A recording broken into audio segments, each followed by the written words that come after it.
crois que le premier sujet pour les industries culturelles et créatives en Europe, avant de se dire ce qu'il faut faire pour les GAFA, c'est de se dire quelle est notre vision des industries créatives et de la société en 2020-2030. Et à partir de là, on fait une feuille de route, on fait une stratégie et on voit comment on se positionne par rapport aux GAFA. Les GAFA nous ont apporté beaucoup de choses. Ils ont transformé en fait la vie numérique de nos sociétés. Ça a été une source d'innovation massive, d'évolution des modes de consommation. On a eu une approche un peu naïve au début en se disant ce sont des partenaires. Et puis petit à petit, nous, on s'est rendu compte, mais eux-mêmes aussi, parce que le modèle des GAFA a évolué dans le temps, qu'ils jouaient un rôle extraordinairement structurant ou déstructurant sur nos sociétés. Les GAFA, comme les géants de la tech asiatique, sont des plateformes systémiques qui ont un impact sur la structuration de l'offre culturelle et de la consommation culturelle. Elles fragmentent nos sociétés, elles utilisent des algorithmes qui portent des valeurs qui ne sont pas forcément et des intérêts qui ne sont pas forcément les nôtres. Elles ont la capacité de collecter de manière massive des données et de renforcer leurs algorithmes et leurs interfaces utilisateurs grâce à ces données et donc d'être en position dominante. Face aux GAFA, la stratégie européenne, pour moi, elle est à différents niveaux.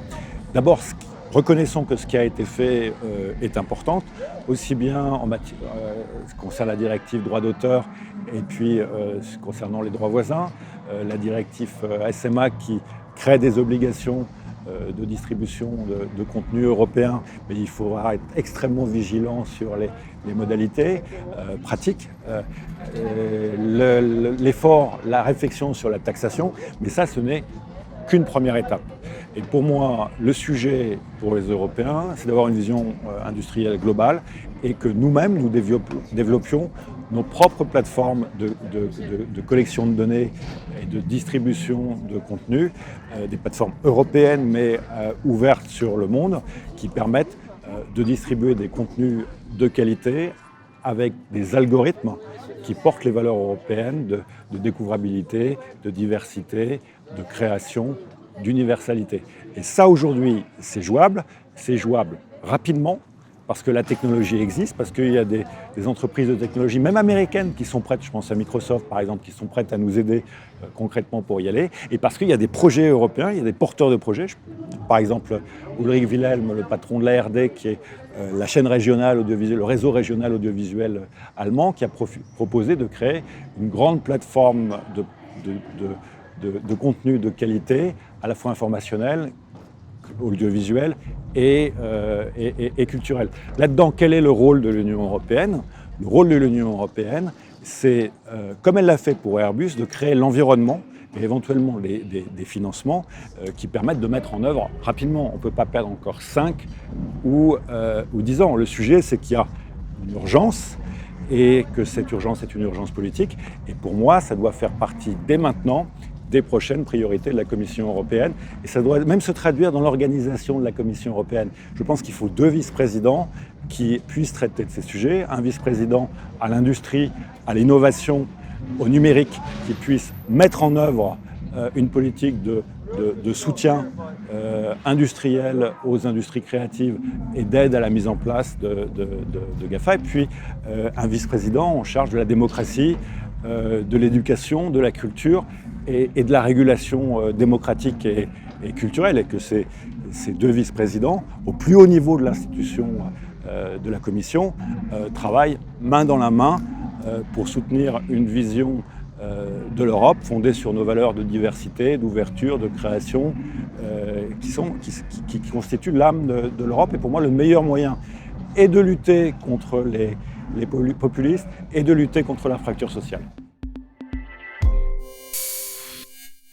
J'ai depuis octobre fait le tour des dirigeants européens des industries créatives et j'ai vu qu'il y avait beaucoup d'acteurs en Europe du Nord, en Allemagne, en Europe latine, qui sont prêts aujourd'hui à s'engager. Donc je pense que le rôle des institutions, notamment des institutions européennes, c'est pas de faire à la place, c'est de veiller à ce qu'il y ait une dynamique collective qui se fasse et de structurer aussi la filière des industries créatives à l'échelle européenne. En France, on a une responsabilité aussi particulière. Le président de la République, Emmanuel Macron, a appelé à la création d'une filière industrielle, culturelle pour les... Ça va dans le même sens. Il faut à la fois qu'aux échelles nationales et qu'à l'échelle européenne, nous nous structurions beaucoup mieux. L'époque dans laquelle nous vivons, c'est une époque de transformation radicale, et nous n'en sommes qu'au début, de nos industries. Pour moi, la période dans laquelle nous vivons est très analogue, en gros, la fin du Moyen-Âge, c'est-à-dire la découverte de l'Amérique 1492, et puis les premières décennies du XVIe siècle, 1510-1520, où finalement on assiste au même phénomène qu'aujourd'hui, c'est-à-dire un rééquilibrage incroyable des richesses d'Amérique latine, pour le coup, l'or américain qui vient en Europe avec un nouveau veau d'or, des acteurs para-étatiques qui sont les compagnies coloniales qui jouent un rôle sur la structuration de l'économie mondiale et la captation de richesses qui devient considérable au XVe et au XVIe siècle. Une interrogation sur nos valeurs.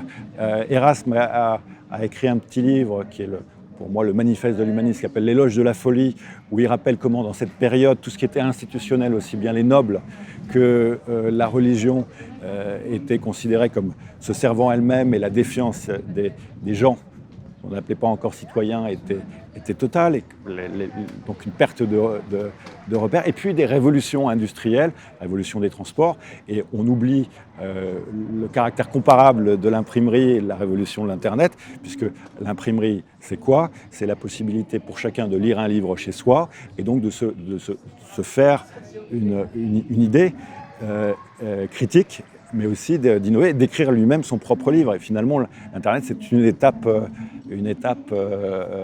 d'après. Et aujourd'hui, on a exactement le même type de révolution, rééquilibrage des richesses totales, révolution industrielle avec l'intelligence artificielle qui arrive, défiance à l'égard de nos institutions politiques et médiatiques traditionnelles, et avec le transhumanisme, interrogation comparable à l'interrogation religieuse qu'on avait au début du XVIe siècle sur la place de l'homme dans le monde. Et ce qui est intéressant dans ces périodes, c'est que ces périodes sont à la fois des périodes de doute et d'opportunité. Et l'opportunité pour les créateurs, c'est d'inventer l'avenir. Et nous devons à nouveau être une génération de Raphaël, de Vinci, qui veulent expérimenter le monde et se passionnent pour hier les techniques et aujourd'hui la technologie.